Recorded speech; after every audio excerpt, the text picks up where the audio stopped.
warahmatullahi wabarakatuh. Perkenalkan, nama saya Nabil Suardi, kelas 6C Perbankan Syariah. Baik, di sini saya akan menjelaskan tentang analisis rasio keuangan pada lembaga keuangan syariah. Analisis rasio keuangan adalah metode analisis kesehatan finansial perusahaan dengan membandingkan angka-angka dalam laporan keuangan. Tujuan utamanya itu ada penilaian kemampuan bayar utang, efisien aset, kesehatan finansial, dan dasar pengambilan keputusan manajemen investor, yaitu ada rasio likuiditas. Rasio likuiditas itu fokus mengukur kemampuan perusahaan melunasi utang jangka pendek. Rasio lancar dan rumusnya itu ada utang lancar, aktiva lancar. Contohnya aktiva lancar 200 juta, utang lancar 100 juta sama dengan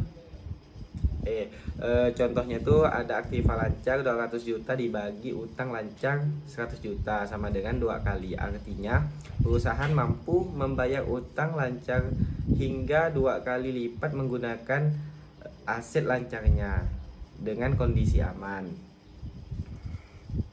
Dan di sini saya juga menjelaskan analisis rasio keuangan pada lembaga keuangan syariah. Rasio profitabilitas adalah rasio yang digunakan untuk mengukur kemampuan perusahaan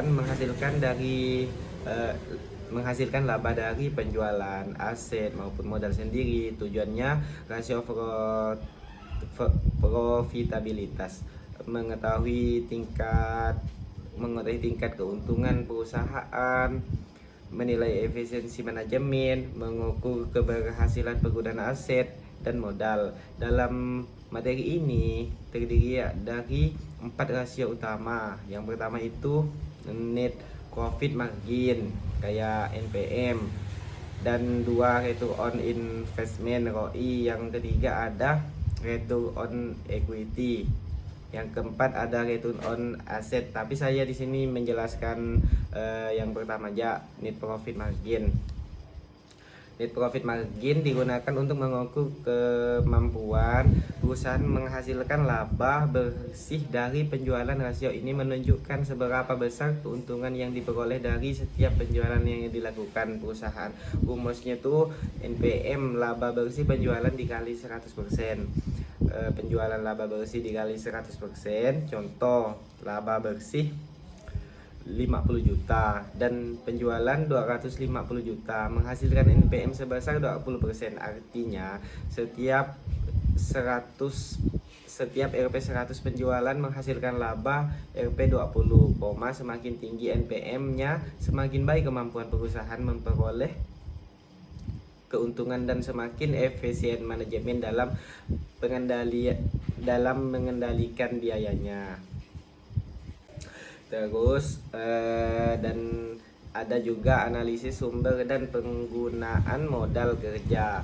Modal kerja secara umum adalah selisih antara aktiva lancar dengan hutang lancar yang digunakan untuk membiayai operasional sehari-hari perusahaan. Modal kerja, aktiva lancar, hutang lancar. Contoh, aktiva lancar 500 juta dikurang hutang lancar 300 juta sama dengan 200 juta. Itu modal kerja tersedia. Fungsi analisis untuk mengetahui usul-usul sumber modal, alokasi penggunaan modal, memantau perusahaan saldo kas, serta menilai kemampuan operasional perusahaan. Yang pertama itu ada konsep kuantitatif, fokus pada jumlah dana yang tertentu dalam seluruh komponen aktiva lancar. Contoh, kas 50 juta ditambah piutang 40 juta ditambah persediaan 60 juta sama dengan 150 juta. Konsep kuantitatif fokus pada kelebihan aktiva di atas hutang lancar sebagai dana cadangan. Contoh, aktiva lancar 400 juta dikurang hutang lancar 200 juta sama dengan 150 juta modal kerja bersih. Konsep